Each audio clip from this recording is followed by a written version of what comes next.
One artist is paving a way for future generation of artists to have brighter careers and fuller bank accounts at the retirement. Welcome to the TohirT channel. My name is Tahir, and today we're talking about Waka Flocka Flame and how his work today sets up the foundation for changes in the music industry for years to come. I know, and I mean it. Let's do this. To those of you who missed out on the rap and hip-hop of 2000s, Waka Flocka Flame was essentially one of those hit machines that produced multiple different tracks that landed in the top 100 Billboard, yet all of a sudden, he just disappeared. Primarily because he was a whack rapper, according to himself. Because I did it with rap. I was a whack rapper. Like, I knew I was whack, but I was real. See what I'm saying? My realness overcame my whackness. This level of self-awareness is his superpower. This will be a recurring theme through a lot of the topics that we're going to discuss about how he's making that impact that I've described. Because there was essentially this Waka Flocka Flame V1, the person who had a lot to share through their lyrics. And now there's this V2 of him, who is essentially purely focused on building that foundation, on the business, on the future. Once he realized that he will not be in the pantheon of those rap stars, he purely treated rap game as that resource that will help them set the stage for the future when he'll truly flourish. I like business. I rap to get rich, not to get famous. From that time to right now, I want to figure out how can I become a billionaire and a multi-millionaire off of business. Notice how his mentality shifted. It became a lot more about working on himself and the people around him. After all, when you start thinking about your future goals, you always have to think about, what am I about to do today? Will it get me a step closer to that desired future? And if the answer is no, this will also be the answer to the question whether you should actually do that project in the first place. Same applies to the people in the company you keep.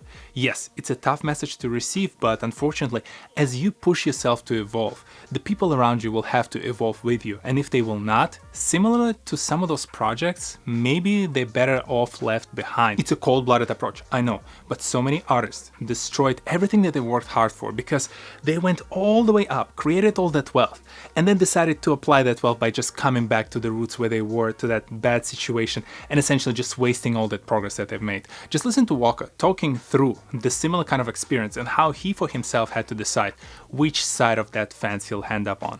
I told him personally, I said, yo brother, if I'm not stopping you from selling, doing anything illegal, then I'm not doing my job. Why are you hanging around me to be a better criminal? The goal for me to rap is to stop us from doing criminal activity. If you got people around and they're not moving you towards that goal, yo, y'all not supposed to be friends. This mission gets tougher as you have to vet new people coming into your life as you achieve that success and as you achieve that evolution of your career. If I got $30 million, the first people who will come to me is business managers, CPAs, advisors, and all this. How do I know you're not advising me to give my money to all your classmates? Right. You know, I got cheated by 2 accountants, 3 CPAs, and 1 business manager. Cheated me out my money. Cold turkey. That got bad enough that through those experiences, he almost went broke. And if not for his wife and eventually his daughter entering his life, he finally realized that it's time to change. It's time to leave that old Waka Flocka Flame behind you and rebirth yourself into the new version who will essentially focus on building that knowledge, building that generational wealth to set up the family that helped you refocus in the first place. It's interesting to compare that approach and that mindset that Waka now has to something that Shaquille O'Neal, a famous basketball player, uber famous basketball player, talks a lot about and describes very succinctly and beautifully in this following segment. This dude he told me, he said, "You're rich, but I'm wealthy." Because I didn't know the difference. And I said, what's the difference? He said, well, wealthy is when I'm die, when my kids die, when their kids die, when their kids die, we're still gonna have the same amount. I love that definition of rich versus wealthy. I love the fact that Waka definitely seemed to be someone who watched some of those videos before and learned from them and now applies it to figure out what is that next topic that he has to study to become better at financial management. And surprisingly, this is what he decided to pick. One day I heard a friend of mine was like, yo man, I went to school for being a financial historian. We study rich people's spending habits.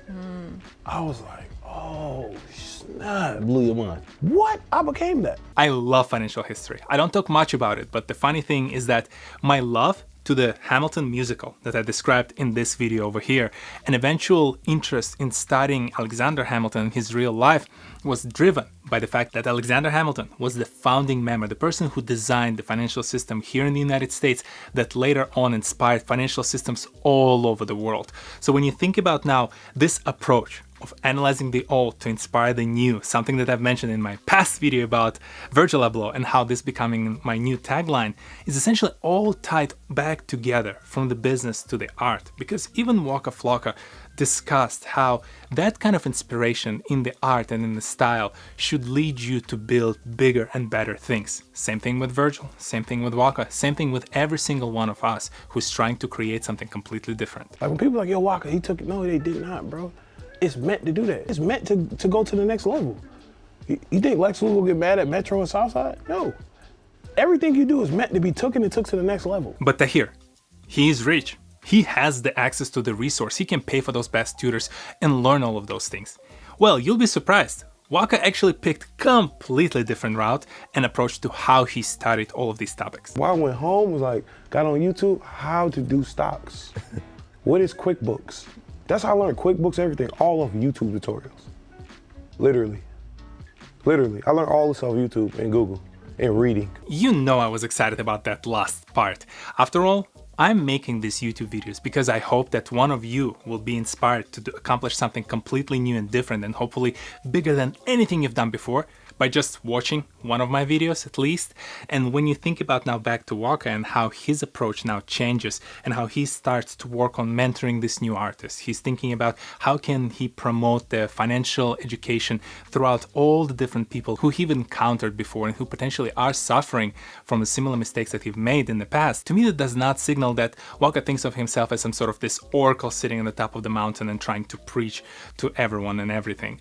No, this is the guy who has a ton of scars to show for as he developed his career in the music industry, and now he wants to help this younger up-and-coming artist to avoid the same mistakes that he've made. As he continued this conversation, as he started to talk about the role models, he made a very interesting call out about some of these bigger artists who, unfortunately, might not be doing enough. I don't understand how we got billionaires, CEO rappers, black guys, and still let these young black rappers sign to these bloodsuckers. I don't understand how all these rich powerhouses that we have don't create one fund. Don't be like, yo, all of us, let's put 20 million in, 100 million in, and let's create a label. Why don't they do that? Who wouldn't sign if Diddy, Jay-Z, Birdman, Dr. Dre got together and say, hey, we about to start a label?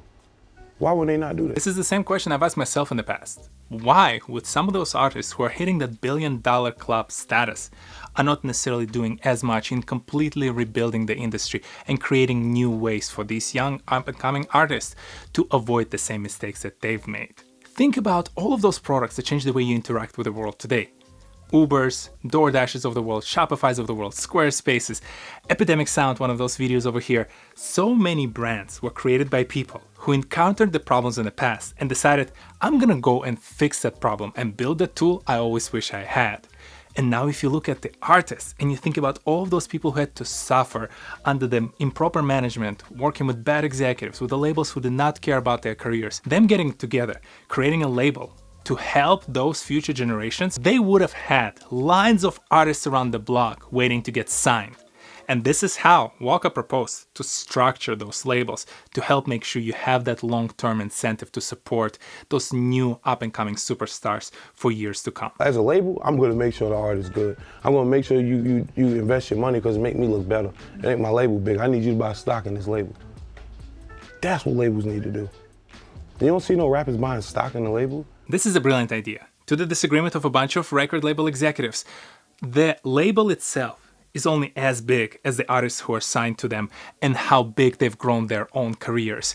It's a shared experience, it's a shared work. Together they combine their forces to build up the artist and build up the brand of that record label. So why won't they be sharing the equity in each other and helping each other grow. By sharing the equity in the record label, the artist essentially now has this long-term incentive of not only helping themselves and growing their own career, but helping every new artist who that record label adds, because now they're all sharing that pool of equity and they all have vested interest in the long-term success. Completely unrelated to the music industry example, Lionel Messi, the person who left his long-term club Barcelona because of the money dispute. He's now at Paris Saint-Germain. He could have been in Barcelona if Barcelona would have thought about the creative way of establishing this long-term incentive for Lionel Messi, as Michael Moritz pointed out in this great article in Financial Times, where he essentially describes that instead of shoving the cash in Lionel Messi's hands, they could have just provided him an equity in the club and allow him to grow that wealth as the club develops.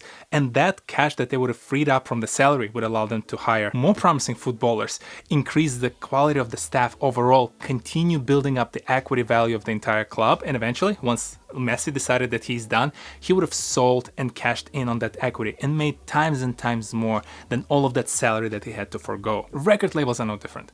If the artists who are signed to that record label all shared the equity stake in that record label, they would allow them to focus on not overspending the cash on unnecessary things, but really growing that joint company that they now all have interest in. And over time, that completely changes the wealth distribution in the industry and creates those pockets of people who all have the common goal, instead of this sometimes unhealthy relationship that the labels and the artists have between themselves. Do you still wonder why I decided to make this video? Waka Flocka Flame definitely thought a lot about this topic, and he has some great ideas. And this is only after a few short years of really focusing his attention on building up that foundation. Now imagine having a lot more artists following his lead and all together creating that shared knowledge. We would have a lot more artists from the rap and hip hop hitting that $1 billion mark. This is my own brand. Tres Comas. Have you heard about Waka Flocka Flame before? Do you agree that his business career is seemingly trending ahead of his music one? And who are other people like him who decided to move from their original industry to somewhere new and completely flourished and took it to the next level? Share your thoughts, ideas, and examples in the section below. And I know I skirted by some of those other darker moments of his history because they were very public, they were discussed. What I will present to you is this video. Check out the first 5 to 6 minutes. You will learn a lot about his background and upbringing, and it will help you understand why even the toughest of us would have ended up in a similar darker places if we would have had to go through similar type of tragic incidents. With that said, this is why I focused on Waka's brighter future, on his situation right now, where his mental state is. All of this contributes to his growth. All of this shows that if executed correctly, the steps that he's proposing will completely change the music industry. If anyone's interested in operational or tech experience, you know, I would definitely be interested in joining. But other than that, I'll continue sharing some of these stories. And if you're curious to learn about other inspirational individuals who are trying to do something completely different, well, I'm here every Saturday at 10 a.m. Eastern. Hit that like button, hit that subscribe button, share this video with some of your friends. Here are a couple more videos for you to enjoy. And well, I'll see you in the next one. Peace.